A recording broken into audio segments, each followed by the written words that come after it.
Tadi Mas Anton, di dalam ajaran Jawa bagaimana wanita haid itu berpuasa? Boleh.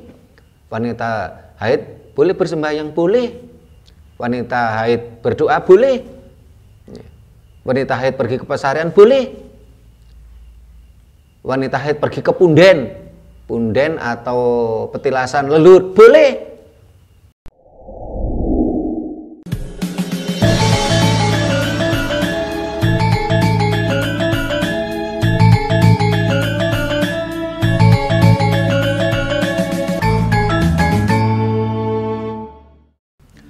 Rahayu. Para pemirsa Raket Prasojo TV channel yang kami hormati, kita berjumpa kembali dalam kegiatan Yayasan Raket Prasojo, Lembaga Pengkajian, Pelestarian dan Pengembangan Budaya Nusantara. Nah, para pemirsa, saat ini kita akan mencoba mengangkat tema yang berkali-kali tertunda, yaitu temanya, bolehkah wanita haid berpuasa dan bersembahyang? Kenapa tertunda? Karena seringkali tidak ada ibu-ibu atau wanita yang hadir di sanggar kita. Padahal ini kita bicara tentang terkait wanita gitu loh.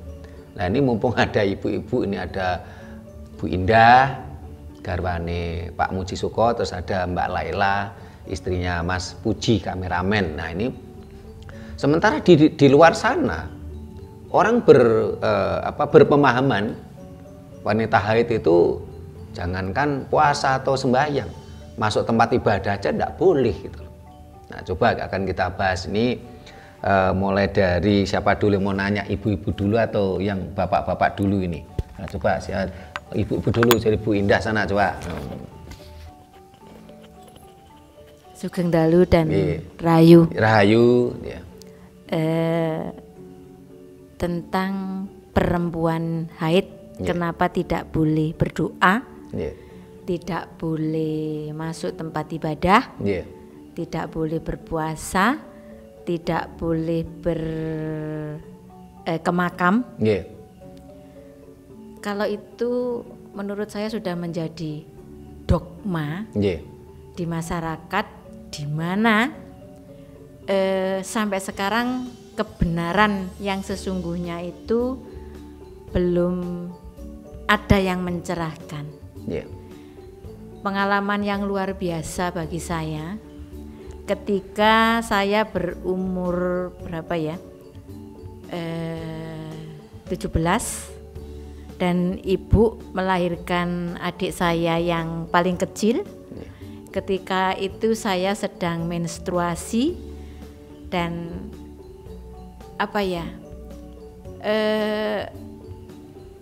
itu saya menjadi sangat sedih sekali, menangis sejadi-jadinya, karena ketika saya tahu ibu mau melahirkan, dan orang desa kalau melahirkan tentunya di rumah, dan saya paham, saya melihat, saya tidak boleh mendekat. Ada yang mengatakan bahwa ketika menstruasi tidak boleh begini, tidak boleh gitu. Jadi aku juga nggak berdoa. Maka dari itu aku menangis ketika melihat ibu saya melahirkan adik saya, dan saya tidak boleh mengucapkan doa yang menurut saya itu adalah larangan, yang saya tidak tahu kebenarannya di mana. Dan itu saya bawa sampai sekarang. Duh Gusti, iku kebenaran ini kebenarannya di mana sampai sekarang. Mungkin hari ini saya akan mendapat jawaban. Terima kasih Bu Indah. Nah, Pak Muji gimana? Coba, ini walaupun itu perempuan kan, laki-laki juga terdampak gitu loh. Kalau istrinya menstruasi kan terdampak suaminya. Nah, coba mau tanya atau keluar unek-unek apa? Jadi tema kita, bolehkah wanita haid itu berpuasa dan sembahyang? Terima kasih, Rahayu. Rahayu. Kalau memang perempuan yang sedang haid itu tidak boleh kesana kemari berdoa dan lain sebagainya. Kan sama saja, di dalam diri kita juga ada darah, apa bedanya gitu. Saya kira itu. Terima kasih Pak Muji Suko. Mas Anton, deret kanan dulu nanti baru kiri.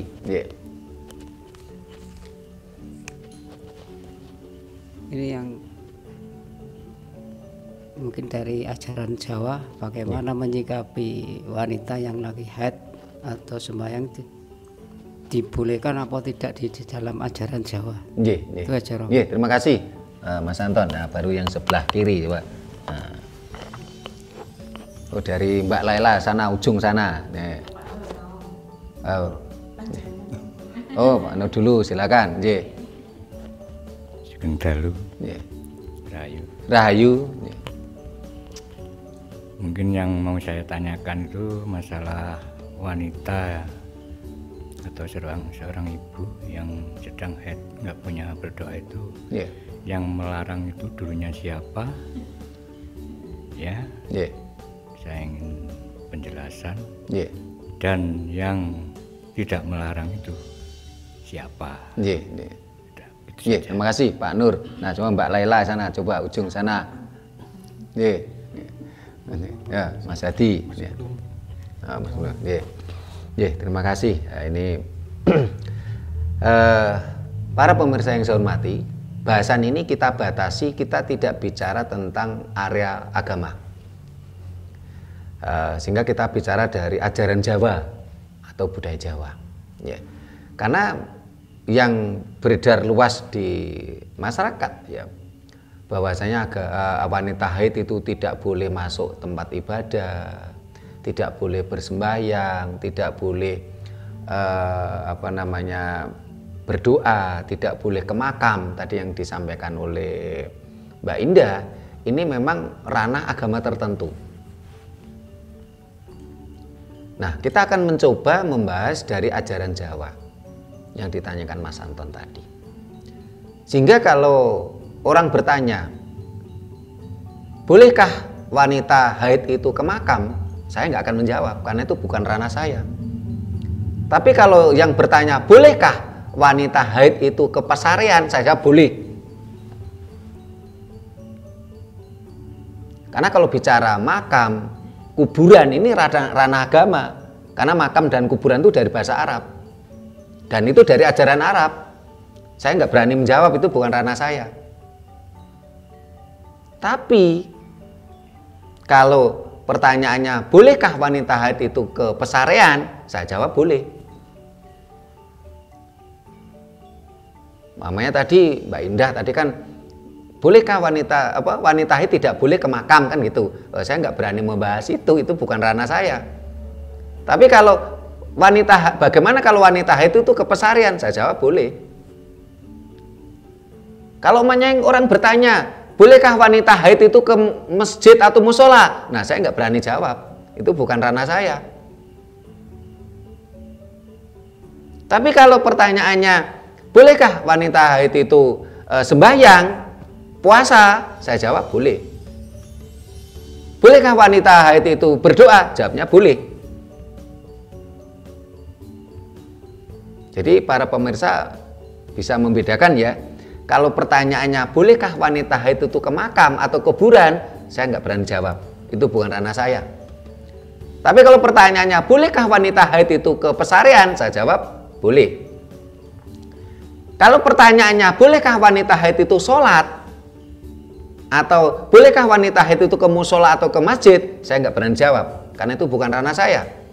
Tetapi kalau pertanyaannya, bolehkah wanita haid itu puasa atau sembahyang? Saya jawab boleh. Itu ranah budaya. Dan kata sembahyang itu ajaran Jawa. Dari kata sembah dan yang. Wanita haid boleh berpuasa? Boleh. Karena puasa juga dalam ajaran Jawa. Tapi kalau pertanyaannya, bolehkah wanita haid itu siam mana Ramadana? Bolehkah wanita haid itu saum? Nah, ini saya tidak berani jawab. Karena kata siam dan saum ini bahasa Arab yang ada di dalam ajaran Arab. Saya nggak berani membahas itu. Sehingga kalau tadi pertanyaan Pak Nur, yang melarang siapa, yang membolehkan siapa? Nah, yang tadi secara sekilas sudah saya jawab, yang melarang siapa gitu loh. Yang membolehkan siapa? Kalau di dalam ajaran Jawa, wanita haid boleh berpuasa, boleh sembahyang. Wanita haid boleh ke pesarean. Wanita haid boleh ndonga.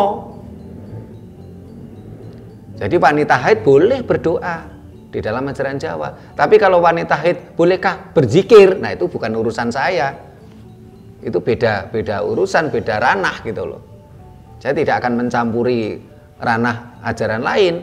Saya tidak mau seperti tokoh agamis itu kadang-kadang nggak ngerti budaya, sok ngerti budaya. Akhirnya memberi jawaban malah yang merusak budaya.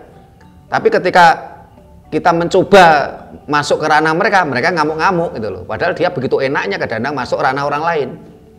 Nggak mau disiplin gitu loh. Dia nggak ngerti budaya tapi sok membahas budaya. Akhirnya malah kacau balau, merusak budaya Nusantara, menghancurkan budaya Nusantara. Nah, sehingga kalau pertanyaannya itu dari tadi Mas Anton, di dalam ajaran Jawa bagaimana wanita haid itu berpuasa? Boleh. Wanita haid boleh bersembahyang? Boleh. Wanita haid berdoa? Boleh. Wanita haid pergi ke pesarean? Boleh. Wanita haid pergi ke punden atau petilasan lelut? Boleh.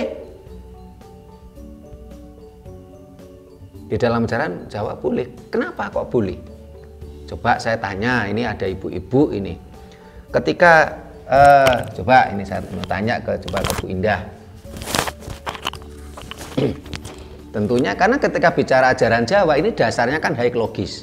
Orang Jawa bilang ti nemuing nalar. Haik logis.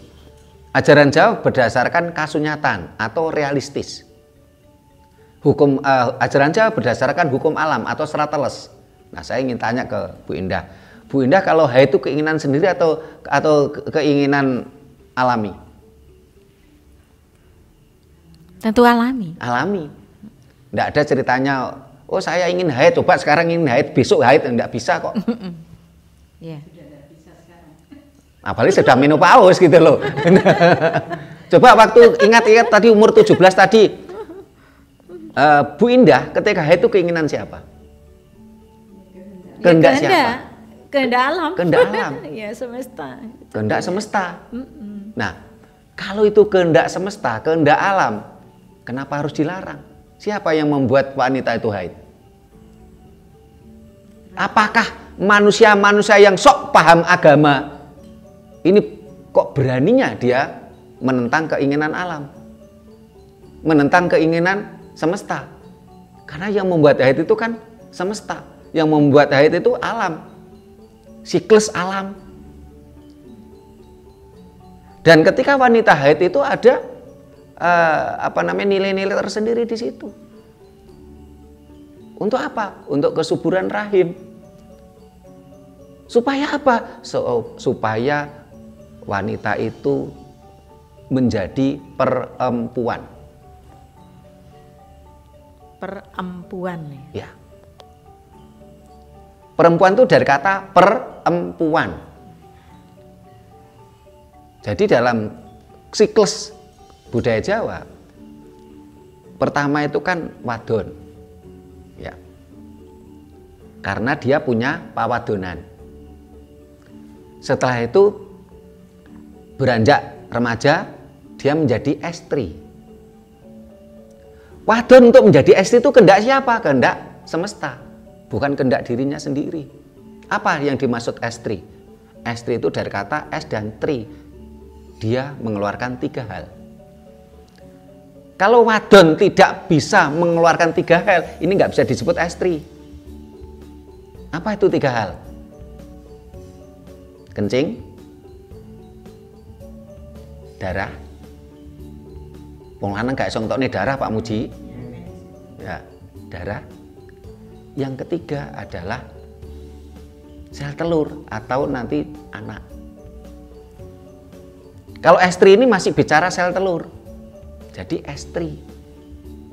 Kalau seorang anak perempuan, wadon ya, belum perempuan, ini siklusnya kan wadon karena punya pawadonan. Jenengan kalau nggak punya pawadonan nggak bisa disebut wadon jenengan. Pak Muji kalau nggak punya pelanangan nggak bisa disebut lanang. Jadi pertama wadon. Setelah itu beranjak remaja menjadi estri karena mengeluarkan 3 hal tadi. Nah, untuk mengeluarkan 3 hal tadi ini kehendak alam loh ya. Bukan kehendak si personal sang anak manusia tadi. Nah, kalau dia tidak mampu mengeluarkan 3 hal ini, ya tetap wadon. Dia tidak mampu mengeluarkan darah men, ya dia tidak estri, dia tetap masih wadon. Dia tidak mampu mengeluarkan sel telur, ya tentunya dia bukan estri, masih wadon. Setelah estri baru menjadi perempuan. Dari kata dasarnya empu, empu niku babonan.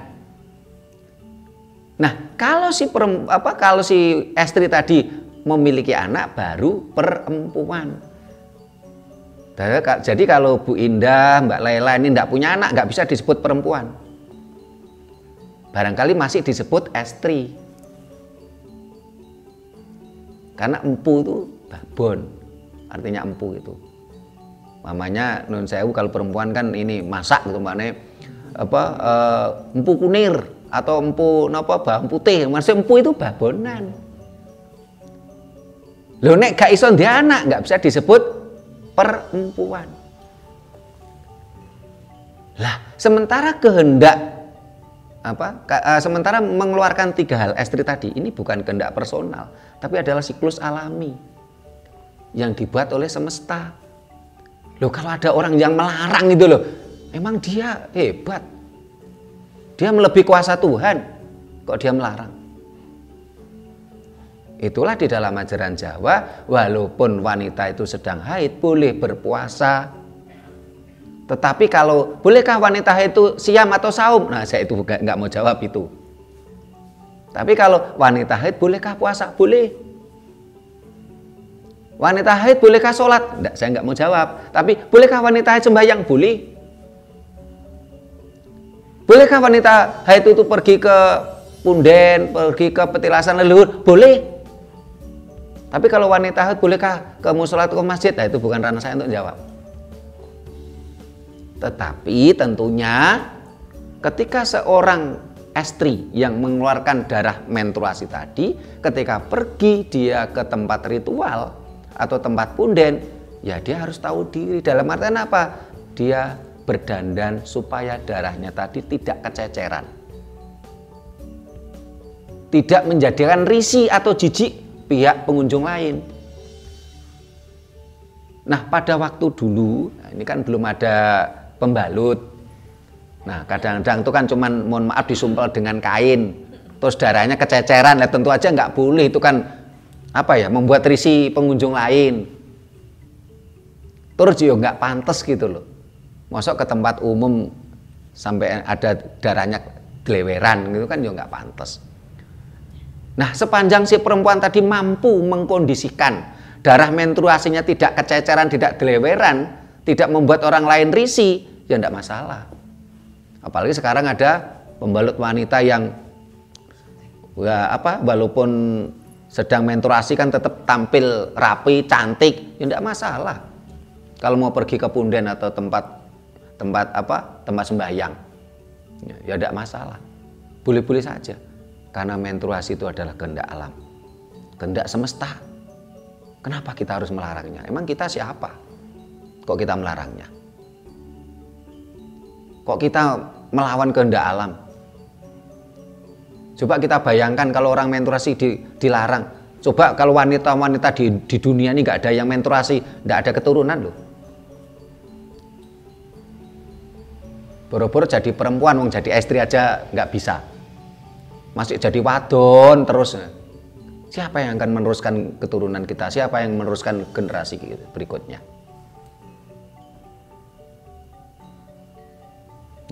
Ada lagi yang mau ditanyakan nih, Bu Indah? Iya. Jadi seperti ini ya. Saya tahu bahwa suami juga oleh, kenapa enggak kan gitu ya. Waktu itu, gitu.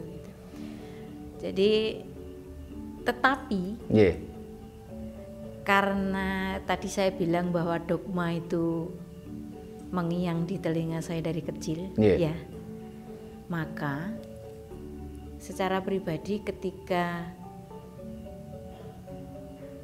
mau katakanlah mau ngikut semedi malam terus dalam keadaan mens, saya merasa, duh kok saya kotor gitu.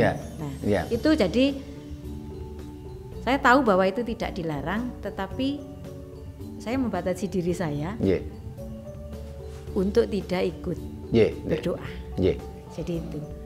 Saya tahu kalau itu tidak dilarang, tetapi saya membatasi diri. Karena termakan dogma yang bertahun-tahun tadi. Betul, karena itu dari kecil dan tetapnya ibu saya yang sudah suwargi yoga oleh nunduk. Jadi sampai sekarang pun suami mengizinkan saya ya ora apa-apa gitu. Tapi ketika eling tadi ya wis gak wis. Jadi itu bukan masalah bagi saya maksudnya, dan saya tahu bahwa itu diperbolehkan, tetapi ini membatasi diri sendiri. Karena termakan dogma gitu. Dogma yang bertahun-tahun tadi yang nempel di benak Bu Indah. Bukan di benak saya, mungkin ini banyak perempuan, hampir semua karena perempuan. Tidak tahu gitu loh.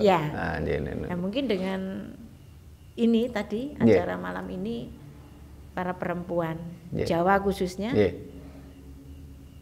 Jawa lo ya, jadi tahu bahwa ketika menstruasi berdoa diperbolehkan. Jangankan cuma berdoa, wong puasa boleh, sembahyang boleh. Puasa boleh, gitu. Terima kasih. Terima kasih Bu Indah. Ada lagi yang mau ditanyakan ini, siapa? Mas Anton, Pak Muji, Pak Nur, Mbak Lela, Mas Hadi. Wah ini Mas Hadi mau tanya bingung ini karena ini ranah perempuan ini. Padahal kalau istrinya menstruasi dia terdampak loh. Nah, para pemirsa yang saya hormati, memang yang jadi masalah rakyat Indonesia itu sudah termakan dogma bertahun-tahun tanpa berpikir dengan nalar sehat. Berpuluh-puluh tahun, barangan beratus tahun termakan dogma tanpa nalar sehat. Sehingga akhirnya seperti Bu Indah tadi cerita, sebenarnya tahu kalau nggak apa-apa, nggak dilarang. Tapi karena sudah mancep ya di pikirannya tentang dogma tadi, kan akhirnya menjadi ragu-ragu, sanksi gitu loh. Padahal, lah itu kan pemikiran Bu Indah. Padahal boleh gitu loh. Padahal namanya orang perempuan menstruasi itu yang tahu cuma dirinya sendiri dan suaminya. Yang tahu cuma dirinya sendiri dan suaminya. Yang penting perempuan tadi tidak usah teriak-teriak, "Woi, saya sedang menstruasi," gitu. Kan tidak mungkin gitu. Yang penting kita nggak perlu teriak-teriak, itu kita berdandan, kita kondisikan, kita perempuan itu rapi, tidak darahnya tidak tercecer, ya, tidak ada masalah. Mau puasa, mau sembahyang, ya, mau berdoa, kalau berdoa toh bisa di rumah ya, orang lain nggak tahu ya. Misalnya mau sembahyang, ya, mau puasa, ya, mau pergi ke punden, mau ritual petilasan leluhur, silakan saja, tidak ada masalah. Nah, supaya tidak menjadikan risih diri kita dan orang lain, kita tidak perlu pasang bendera kalau sedang menstruasi.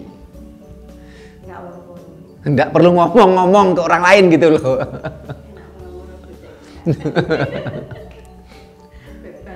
Jadi, umpamanya kita sedang puasa gitu loh. Kita walaupun nggak apa-apa puasa, cuman kadang-kala orang tuh nakal dalam hatinya.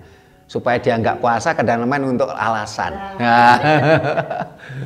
Oh, saya sedang saya nggak puasa, saya mengakal-akalan tok supaya nggak poso gitu. Padahal kan boleh-boleh saja kok orang menstruasi puasa. Ya. Tidak ada masalah kok. Ini nanti ada yang bertanya. Puasa dalam tanda kutip puasa yang mana? Coba dipakai mic Bu Indah, biar pemirsa juga tahu gitu loh yang dimaksud. Jadi ini nanti ada yang bertanya, dalam tanda kutip itu puasa mana yang diperbolehkan ketika menstruasi? Pastinya seperti itu. Nah itu, udah? Sambut? Terima kasih Bu Indah. Puasa yang mana yang diperbolehkan ketika wanita itu haid? Tadi sudah saya jelaskan. Kalau pertanyaannya, bolehkah wanita haid itu siam atau saum? Saya tidak berani jawab, itu bukan ranah saya. Itu ranah ajaran Arab. Karena saum dan siam itu bahasa Arab. Tetapi bolehkah wanita itu berpuasa? Jawabnya boleh banget. Bukan sekedar boleh, boleh banget. Puasa apa saja? Puasa Jawa itu ada 4 macam ya, puasa ngerowot, ngidang, ngalong, mutih. Terus kapan puasa? Di dalam ajaran Jawa yang wajib itu puasa weton. Nah, dalam ajaran Jawa itu puasa weton itu wajib. Kenapa kok weton itu wajib? Karena hari itulah kita dilahirkan di dunia. Karena hari itulah tubuh kita mengalami pelenturan tubuh. Karena itulah kita harus puasa. Kenapa kok? Apa benar waktu bayi lahir itu mengalami pelenturan tubuh? Ya silakan dinalar sendiri. Bolongan lo sak piro gitu loh. Jalannya bayi itu seberapa? Kalau bayi itu tidak mengalami pelenturan tubuh, tidak bisa bayi itu lahir. Karena itulah di dalam ajaran Jawa kenapa weton itu diwajibkan puasa, karena kita sedang mengalami apes, pelenturan tubuh. Hari kedua bayi itu mengalami penguatan tubuh, sehingga orang Jawa mengatakan dino joyo kalau hari kedua itu. Sehingga di dalam budaya Jawa setiap weton kita ini harus puasa, dan puasanya ngapit biasanya. Jadi maksudnya wetonnya itu Selasa Kliwon gitu, berarti kan puasanya mulai Senin pagi, Selasa Kliwon, Rebu Legi. Ini wajib untuk orang Jawa, walaupun sedang menstruasi, tetap harus puasa. Nah, tapi kadang-kadang itu tadi perempuannya yang nakal, "Wah, saya sedang menstruasi, saya nggak puasa." Saya tambahkan. Silakan. Jadi kalau ibu saya selalu berbicara tentang ibu. Suwargi. Kalau ibu puasa pit weton, ya. Di samping itu ada untuk jenang itu. Itu pasti. Jadi ibu saya luar biasa, ketika anaknya 3 sampai sepuh, sampai ibu sedo itu dalam 1 bulan pasti bikin jenang weton. Itu 3 anak perempuannya dan ibu sendiri. Ketika para mantu ini, ibu juga berkehendak untuk ngiling-ngiling wetone, maka ibu juga akan membuat jenang weton untuk para mantu. Terima kasih Bu Indah. Luar biasa ini ibunya Bu Indah. Para pemirsa bisa menyimak video kita yang berjudul Ubo Rampe Puasa Weton. Di situ sudah kita sampaikan bahwasanya dalam puasa weton itu ada beberapa ubo rampe, termasuk membuat jenang sengkolo untuk orang yang usianya di atas 50 tahun. Terus membuat bubur sengkolo untuk orang yang usianya di bawah 50 tahun. Terus juga membuat bubur poncowarno untuk di bawah 50 tahun, yang di atas 50 tahun itu membuat jenang poncowarno. Kalau perempuan tahu itu kenapa kok saya sebut jenang sama bubur, karena memang berbeda. Kalau bubur sengkolo ini adalah lambang gambaran sangkan paraning dumadi, kalau bubur poncowarno adalah melambangkan 4 saudara kita. Itu berbeda. Kenapa kok di bawah 50 tahun membuat bubur, yang di atas 50 tahun membuat jenang? Ya tentunya itu kan siklus toh itu. Nek tambah tua nek bubur kan apa, nek jenangan karek ngelak. Dan ini kelihatan sepele, tapi banyak yang nggak paham loh. Kena kok kadang-kadang iki umure nang sak ngisok masih di bawah 50 tapi yang dibuat jenang. Ada lagi yang disampaikan sebelum kita tutup bahasan kita ini? Mas Adi, Mas Anton, Pak Muji Suko, ampun, Pak Nur, ampun, Nah, kalau sudah cukup, baik para pemirsa yang saya hormati, kalau masih ada yang kurang jelas ya silakan pertanyaan di kolom komentar, nanti kita bahas lain waktu. Tema kita saat ini adalah, bolehkah wanita haid berpuasa dan bersembahyang? Jawabnya sangat boleh. Boleh banget gitu loh. Karena wanita menstruasi itu adalah kehendak alam, kehendak semesta, kehendak Tuhan. Kita ini hanyalah manusia biasa, tentunya kita tidak boleh melawan kehendak alam. Mudah-mudahan apa yang kita sampaikan bisa memberikan pencerahan kepada bangsa ini yang sudah berpuluh-puluh tahun termakan dogma. Ingat, dogma itu mematikan nalar sehat kita. Saya ingin bangsa ini tercerahkan, saya ingin bangsa ini tidak mabuk dogma yang menjadikan nalar sehatnya menjadi lemah. Mudah-mudahan ini bermanfaat untuk kita semua, terutama para wanita-wanita yang selama ini kebingungan ketika sedang dia menstruasi. Ada dogma, jangankan sembahyang, doa aja katanya nggak boleh. Kata ini cerita nyatanya Bu Indah tadi pada waktu usia 17 tahun, ibunya sedang melahirkan. Karena dia sedang menstruasi, mau doa aja nggak berani. Ya. Semua sekarang terjawab. Mudah-mudahan semua perempuan-perempuan, semua istri-istri, semua wanita-wanita menjadi paham. Wanita haid boleh berpuasa dan bersembahyang. Nah, para pemirsa yang saya hormati, demikianlah bahasan kita saat ini tentang wanita haid boleh bersembahyang dan berpuasa. Bila mana ada kata-kata kami yang kurang berkenan, tata krama kami yang kurang memadai, kami mohon maaf. Terima kasih, sampai jumpa di kegiatan kita lainnya. Rahayu.